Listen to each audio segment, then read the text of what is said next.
Bueno, después de este pequeño receso continuamos con las ponencias del día. Como veis, tenemos el privilegio de contar con Héctor Tejero, responsable de Salud y Clima del Gabinete de la Ministra de Sanidad. Y bueno, es un placer contar con él. Nos va a dar una ponencia súper interesante y que de verdad que nos va a impactar. Adelante, Héctor, tienes la palabra. Gracias. Bueno, yo soy Héctor Tejero, trabajo en el Ministerio de Sanidad, llevo los temas de salud y clima y una de las dos ramas que trabajamos, digamos, es cómo descarbonizar el sistema sanitario y dentro de todo ese proceso, particularmente la producción de fármacos. Esto con lo que empiezo, en septiembre esta imagen es el pico Montouto, en Ourense, completamente arrasado por los incendios de este verano, más de 400.000 hectáreas quemadas, el año donde hemos tenido más incendios, más superficie quemada en España. Y lo pongo también para que veamos que de lo que estamos hablando tiene como consecuencias muy directas, no solo sobre las personas y sobre la salud, sino también sobre los ecosistemas y sobre nuestro propio país, ¿no? Entonces, quería empezar con esta imagen para mostrar por qué hacemos todo esto. Además, lo que estamos viendo, lo que todos sabemos, es que la crisis climática es ya una crisis de salud pública. La OMS nos avisa de que va a ser la principal amenaza para la salud pública en el siglo XXI, fundamentalmente en países de baja y media renta, pero no solo. En esos países se va a concentrar esta estimación de mortalidad de casi 250.000 muertes cada año más, en una estimación que la propia OMS reconoce que es conservadora y que es equivalente a como un 40% de lo que está matando ahora grandes epidemias como el HIV o como la malaria. Si nos vamos a nuestro país, entre los muchos impactos que tenemos, además de los incendios, sabemos que este verano el calor extremo, las olas de calor, han provocado entre 3.000 y 5.000 muertes, fundamentalmente en personas mayores de 65 años, de baja renta, con enfermedades crónicas, en las zonas más vulnerables de nuestras ciudades, que es donde, y 2/3 partes de esas muertes se han atribuido en un estudio que salió ayer, directamente al cambio climático. Al mismo tiempo, nosotros del Ministerio de Sanidad incidimos mucho en el primum non nocere, el primero no hacer daño, ¿no?, que es la base fundamental del juramento hipocrático, que yo creo que se extiende mucho más allá de los profesionales sanitarios, sino también todos aquellos que estamos trabajando en el ámbito sanitario, las empresas que producen fármacos, las empresas que producen productos químicos para producir fármacos. Creo que tenemos una responsabilidad especial, puesto que trabajamos para cuidar la salud de la gente, en hacernos cargos de esas consecuencias que tienen los impactos ambientales de nuestra actividad, no solo de las empresas, sino de toda la actividad sanitaria. Y lo que nos dicen los estudios es que el sistema sanitario global, todo el funcionamiento, no solo el directo, sino todo lo que se necesita para que funcione un sistema sanitario, el conjunto de sistemas sanitarios del mundo, emite un 4,4% de las emisiones globales. Eso, si fuese un país, sería el quinto país con más emisiones del mundo, por detrás de Alemania, y la suma de esa huella de carbono es mayor que todos los vuelos y todo el transporte marítimo juntos, prácticamente juntos, digamos, más allá de cada uno. Si nos vamos a los incendios, ¿no?, ese cuadrito de ahí, esto es un poco exagerado, pero no tan exagerado, ese cuadrito de ahí, ese cuadrito naranja, sería lo que podríamos atribuir a las emisiones anuales del sistema sanitario global, ¿no? Esto es más complicado, pero digamos por poner un símbolo gráfico a esas emisiones. Lo que ocurre es que la gran mayoría de esas emisiones son indirectas. Es decir, solo una muy pequeña parte, solo en torno a un 20%, se produce en los hospitales, en las ambulancias y en las emisiones directas del sistema sanitario. La gran mayoría son emisiones indirectas que se producen, lo que se denomina alcance 3, que es la fabricación de todo lo que es necesario para que un sistema sanitario funcione, ¿no?, desde los aparatos médicos hasta los productos sanitarios. Y ahí particularmente sabemos que los fármacos y compuestos químicos que se utilizan están entre el 20 y el 30% de esa huella de carbono, siempre que sea medido de una forma, digamos, decente, voy a decirlo así, ¿no?, que básicamente es fundamentalmente el gold standard, es las emisiones del NHS, que es ese gráfico a la izquierda, en las cuales se ve que hay un 20% asignado a medicinas y productos químicos y un 5% a dos tipos de fármacos muy particulares que tienen un gran impacto porque utilizan gases fluorocarbonados, que son gases de alto impacto, de alto efecto invernadero, alto poder de calentamiento, que son los anestésicos y los gases utilizados en los inhaladores presurizados. Pero cuando se ha medido en otra parte, por ejemplo, a la derecha está una medición reciente en Bélgica, menos granular que la que hace el NHS, pues también se ve que los fármacos es un 30%. Así que si nos vamos a ese cuadrado naranja, la parte verde, digamos, es lo que podríamos asignar concretamente a la producción de fármacos y productos químicos necesarios para el sistema sanitario. Además de las emisiones que afectan que contribuyen a la crisis climática, los fármacos se está estudiando cada vez más un segundo efecto, que es lo que se llama farmacontaminación, que es el impacto ambiental que tienen los fármacos no durante su producción y distribución, sino después de su uso, fundamentalmente a través de su vertido a aguas, que cada vez que se estudia pues se ve que está aumentando muchísimo el número de productos químicos derivados de fármacos o incluso propios fármacos en las aguas del mundo. Este es un estudio, digamos, bastante reciente, hace un par de años me parece, el 2022, en PNAS, se estudian 258 ríos y se ve una cantidad de productos químicos procedentes fundamentalmente de fármacos, aunque no solo de fármacos, obviamente. Y lo que se está estudiando, esto es un comentario en Nature o en Science, ahora no recuerdo, es la necesidad que tenemos de producir fármacos cada vez más verdes, porque muchos de esos fármacos que acaban en las aguas tienen consecuencias para modificar el comportamiento de los animales y pueden contribuir a la segunda gran crisis ambiental, menos conocida, pero para mucha gente más importante, que es la crisis de biodiversidad, ¿no? Entonces, aquí veis cómo se traduce un estudio científico en un titular de prensa y lo que son la necesidad de drogas más verdes se convierte en peces adictos a la metanfetamina, estorninos deprimidos y peces puestos de cafeína, ¿no? Pero sí que es verdad que esos fármacos sabemos que pueden cambiar el comportamiento de algunas especies animales y contribuir a esos problemas de biodiversidad. Viendo esta contribución que tienen los sistemas sanitarios y concretamente la producción de fármacos al impacto ambiental, la gran pregunta es cómo se descarboniza un sistema sanitario. Y la respuesta, un poco en tono humorístico, es con cuidado, ¿no? Porque el gran reto que tenemos al descarbonizar los sistemas sanitarios es balancear o equilibrar toda esta serie de hechos que todos sabemos, ¿no? Y por eso, desde el Ministerio de Sanidad, defendemos o impulsamos lo que llamamos una descarbonización con cuidado o delicada o centrada en el paciente, ¿no? Básicamente tenemos que equilibrar que el Sistema Nacional de Salud tiene una huella de carbono considerable, pero fundamentalmente indirecta, que no es simplemente, que también hay que hacerlo, actuar sobre, digamos, la gestión de los hospitales y de los centros sanitarios, que hay otros sectores donde se puede ir más rápido con menos, entre comillas, riesgos en el peor escenario, ¿no? Pensemos en la pandemia. Pues no es lo mismo, por ejemplo, que te falten mascarillas a que los coches se retrasen 6 meses en la venta. E igualmente, si hubiese problemas con la descarbonización, pues no es lo mismo a que tardes un año más en comprarte un coche de segunda mano o que lleguen más tarde los coches eléctricos a que no tengas disponibilidad de un medicamento esencial, ¿no? Por eso hay que tenerlo en cuenta. Además, nosotros pensamos en el Ministerio de Sanidad que el sistema sanitario debe dar ejemplo. Tiene un compromiso moral con esta idea de primum non nocere, de no hacer daño, y debe, por tanto, dar ejemplo. Por supuesto, en la parte central, la calidad asistencial y el paciente nunca debe estar en riesgo. Esto es evidente, esto lo pongo porque lo repito todo el rato, pero es evidente que la principal importancia de cualquier cambio en el sistema sanitario es que la calidad asistencial no se vea afectada.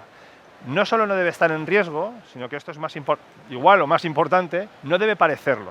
Porque vivimos en una época llena de bulos, llena de desinformación, que ataca muchas veces procesos científicos, las vacunas, pero no solo, y hay que mantener en todo momento la tranquilidad del paciente. Y esto es importante porque cada vez que sale una noticia del interés de descarbonizar o hacer que el sistema sanitario tenga un menor impacto ambiental, tiende a malinterpretarse por determinados intereses, esta industria del bulo que llaman, para parecer que, bueno, que hay una conspiración para los ecologistas, ¿no? Pongo un ejemplo, el año pasado, hace 2 años, un cirujano retirado calculó la huella de carbono de muchas operaciones, para la Academia de Medicina, me parece, calculó la huella de carbono de muchas operaciones y procesos del sistema sanitario, ¿no? ¿Cuál es la huella de carbono de una operación de rodilla? Cuando eso sale a la prensa, en las redes se acaba convirtiendo en los ecologistas quieren que la gente no se opere de rodilla, lo cual os podéis imaginar que es completamente falso. Yo soy ecologista, bastante radical, pero creo que además es evidente que lo que queremos hacer es reducir los impactos ambientales y nunca va a primar, digamos, el impacto ambiental por encima de una operación o un tratamiento necesario. Y por último, tenemos que buscar todos los cobeneficios que tiene la descarbonización que se están viendo, ¿no? En los ahorros energéticos cuando se habla de hospitales, cuando se habla de las energías renovables, las mejoras en la habitabilidad, cuando tú reformas un centro sanitario o un hospital para que consume menos energía, puedes incluir aires acondicionados, puedes hacer un mayor confort térmico. Y en el caso de la producción y distribución de fármacos, uno de los motivos que está sobre la mesa es si a través de esa descarbonización podemos aumentar la autonomía estratégica de Europa y de España. Si tenéis más interés en conocer pues, esto, aquí hay un artículo breve que publicamos Mario Fontanillo, que es el otro que está trabajando conmigo en el Ministerio, en redacción médica, sobre este marco de cómo descarbonizar los sistemas sanitarios. Concretamente, dentro de este marco, ¿qué estamos haciendo en el Ministerio de Sanidad? Estamos trabajando en 3 líneas, ¿no? En primer lugar, esos 2 grandes grupos de fármacos que tienen una contaminación muy elevada comparativamente a su uso, y finalmente todos los demás a través de la ley del medicamento, el anteproyecto de ley del medicamento y el plan Profarma. En cuanto a los inhaladores suponen el 10% de la huella total de todos los medicamentos. Esto es porque los inhaladores presurizados, que son un tipo concreto de inhaladores, que son necesarios y que no se pueden sustituir en su totalidad, utilizan gases fluorocarbonados para el propelente, y entonces esos gases fluorocarbonados pues tienen, no sé, 100, 200, 3000 veces el potencial de calentamiento del CO2. Os cuento el proceso porque quiero que veáis cómo estamos trabajando con esta descarbonización con cuidado. Hicimos unas reuniones preliminares con todos los agentes del sector, los pacientes, las empresas, las sociedades médicas. Vimos claramente que había muchos intereses comerciales cruzados por qué tipo de inhalador fabrica cada empresa, con lo cual en este caso decidimos, teniendo en cuenta la opinión de las empresas, centrarnos únicamente en las sociedades médicas y trabajar con 11 sociedades médicas de todo el ámbito, de neumología, alergología, enfermería, medicina comunitaria, y siguiendo una serie de criterios, que hay que priorizar la seguridad del paciente, siempre antes que el criterio clínico, que no se ha de demonizar el uso de inhaladores, porque es gente que necesita usar su inhalador, y que hay que definir claramente en qué casos merece la pena la sustitución y en qué casos no. Porque si tú usas un inhalador, te lo cambian, hay un problema, que no debería, pero si hay un problema, y acabas en el hospital ingresado, eso tiene más huella de carbono que el uso del inhalador, ¿no? Por ejemplo. Entonces eso se tuvo en cuenta y se definió una serie de casos en los cuales es seguro y merece la pena ambientalmente cambiar el inhalador, y otros casos en los que es mejor que siga con su inhalador presurizado, contamine lo que contamine. El resultado fue este documento que presentamos de prescripción sostenible, en los cuales bueno, las sociedades científicas lo apoyaron, la mayoría de asociaciones de pacientes lo apoyaron y la mayoría de empresas lo apoyaron, y otras pues todas quedaron más o menos contentas también en función de cómo les afectaba, pero yo creo que se hizo un trabajo serio y que al final pues tuvimos el apoyo, como digo, de las asociaciones de pacientes, que quizá son los más afectados. Este es un caso, por ejemplo, en el cual, a diferencia del siguiente, es importante contar con los pacientes porque ellos se sentían muy en riesgo de que alguien les pueda quitar su inhalador, ¿no? Porque es una cosa muy personal. Si vamos al segundo gran grupo de medicamentos, que son los anestésicos, tienen también un altísimo impacto ambiental, fundamentalmente uno de los compuestos, el desflorano, que tiene 2000 veces más calentamiento que el dióxido de carbono. Pues aquí la idea es también cómo pasamos a través de soluciones técnicas, soluciones de prescripción, técnicas desde captura, desde uso de bajos flujos, podemos estar hablando mucho rato, cómo transicionamos a que esto tenga un menor impacto, por supuesto sin poner en riesgo la calidad del paciente. Pero como aquí a nadie le importa el fármaco que te dan, porque tú entras al quirófano y te pones lo que te pone el médico, es mucho más sencillo en estos términos de tranquilidad. Tú hablas con los médicos, tienes presiones de diferentes sitios, pero no hay ninguna asociación de usuarios de anestésicos, por así decirlo, ¿no? Empezamos en el Ministerio hablando con la Sociedad Española de Anestesiología y con la Sociedad Europea de Anestesiología y Cuidados Intensivos, sumándonos a la Declaración de Glasgow para un compromiso del sistema sanitario público con esa descarbonización, y establecimos un grupo de trabajo para hacer una guía de buenas prácticas, porque la mayoría de estas cosas ya se está haciendo en diferentes partes del sistema sanitario, y lo que la labor del Ministerio es ver lo que se está haciendo bien y de enseñárselo al resto. Los profesionales van de la mano, generalmente alguien muy preocupado por un friki climático, como le llamo con todo el cariño, que está muy preocupado por esto y que va ya poniendo en su hospital o en su sección pues este tipo de prácticas, ¿no? Y por último es, quizá lo que más interesa aquí, que es qué hacemos con el resto de fármacos, qué hacemos con todos aquellos que no son estos dos, o que no contaminan muchísimo, o que no tienen una huella de carbono tan elevada. Esto es un proceso que se ha iniciado y que yo creo que no tiene marcha atrás. Situación geopolítica mediante, pero en principio no debería tener marcha atrás, que es ir avanzando hacia fármacos cada vez más verdes. A finales del año pasado, la OMS ya sacó un requerimiento, un white paper, que lo llaman, pidiendo a los agentes, empresas, ONGs, think tanks, gobiernos, que den sus opiniones sobre cómo descarbonizar los fármacos, ¿vale? Se basan en un paper que es quizá el más desarrollado que he leído yo hasta ahora, que es de Unitate, es una ONG global, que se llama From Milligrams to Megatons, que estudian el impacto ambiental de 10 productos sanitarios, fármacos, como algunos fármacos contra el HIV, pero también jeringuillas y algún producto sanitario de plástico. También estudian cómo impacta el clima sobre algunos productos farmacológicos. Por ejemplo, hay un medicamento contra la malaria cuyo principio activo se cultiva solamente en zonas que tienen una altísima posibilidad de riesgo climático, ¿no? Por un huracán o un monzón y que se pierda la cosecha y de repente ese año pues, se baja la cantidad de principio activo que tienes.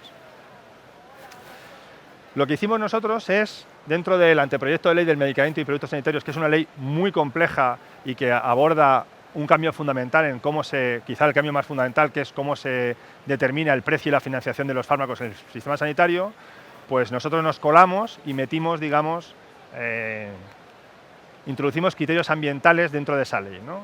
Con esta idea de que el impacto ambiental, que es el espíritu que queremos de nuestra reforma en la parte ambiental, es que el impacto ambiental de los medicamentos y productos sanitarios sea un factor relevante, pero siempre secundario, eficacia y disponibilidad en todo el ciclo de vida de estas tecnologías. Es decir, nosotros queremos que cuando se apruebe un fármaco, cuando se financie un fármaco, su impacto ambiental se considere como un criterio más, nunca es obligatorio considerarlo, no se ha introducido de forma obligatoria en la ley, se tenga en cuenta siempre sujeto a otros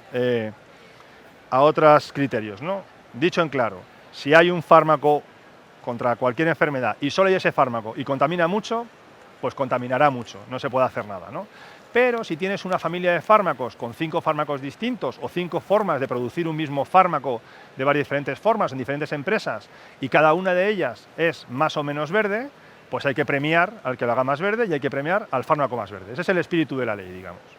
Para ello introducimos, digamos, entrando más en detalle, una definición de qué es el impacto ambiental, ¿no? Para tenerlo ya en los objetivos de la ley, y luego trabajamos a través de 2 vías. Por un lado, mejorar y garantizar que hay información para profesionales y pacientes, es decir, sabemos que en los fármacos es más raro, pero sabemos que en todos los mercados hay un porcentaje de personas que utiliza criterios de compra verde y que compra lo más ambientalmente sostenible, y pensamos que eso puede ocurrir dentro de la fiabilidad que te da tu farmacéutico y tu médico de cabecera, también en el ámbito sanitario. Entonces, los consumidores tengan derecho a elegir y pagar más o pagar menos, en función de cómo sea financiado, por fármacos que han sido producidos de forma más sostenible.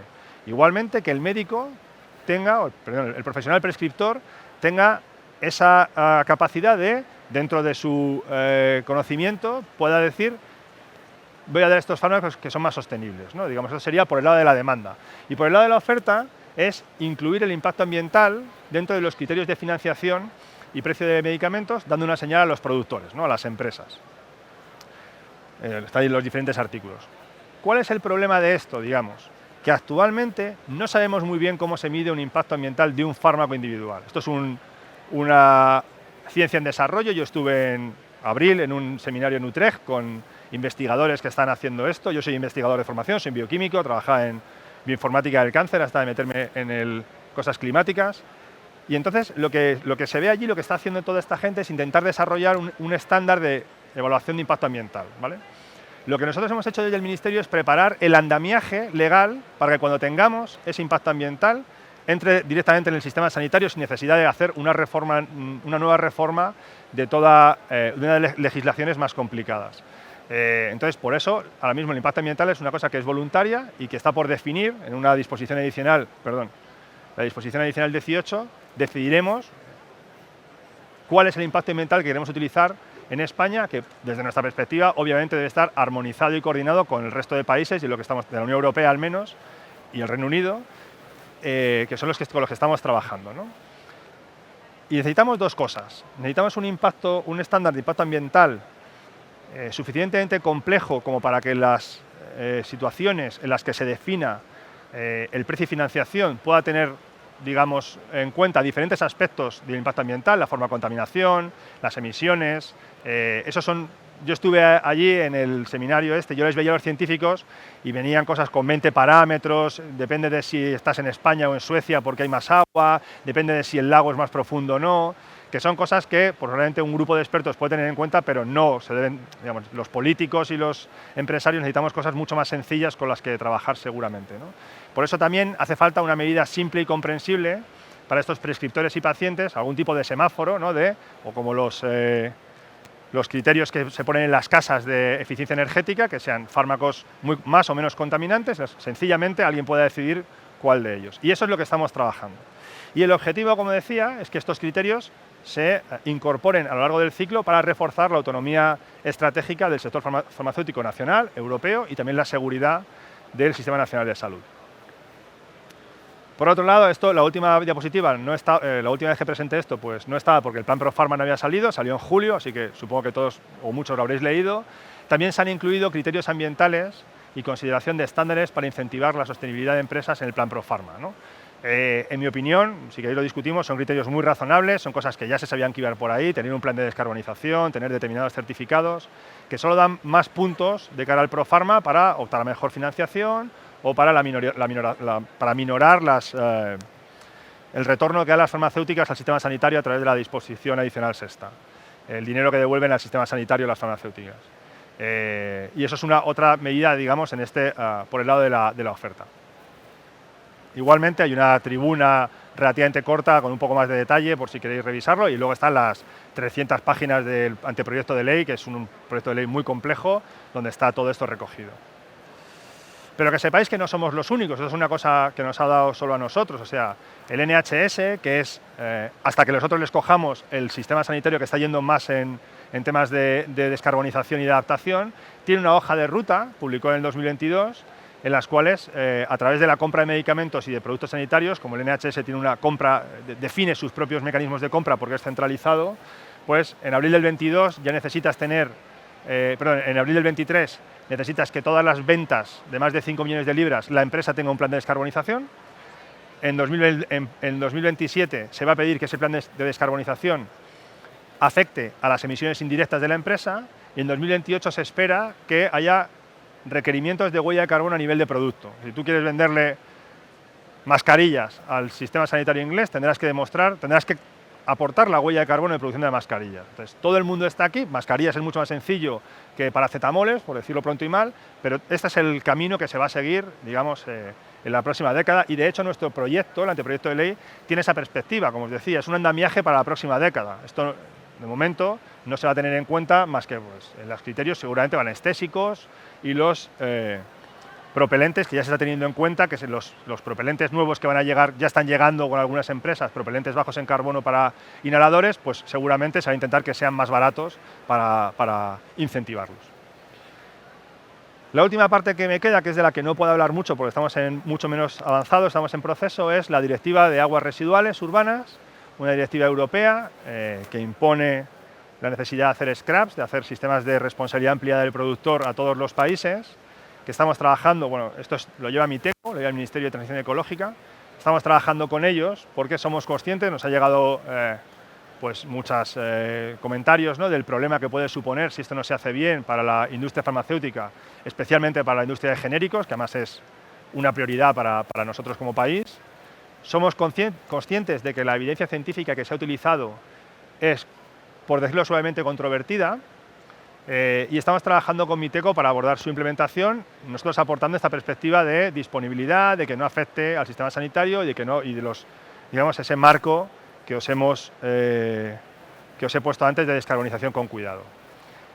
Esto es todo, esto es lo que quería trasladaros, y nada, si tenéis alguna pregunta, pues si puedo responderla, lo intento. Gracias.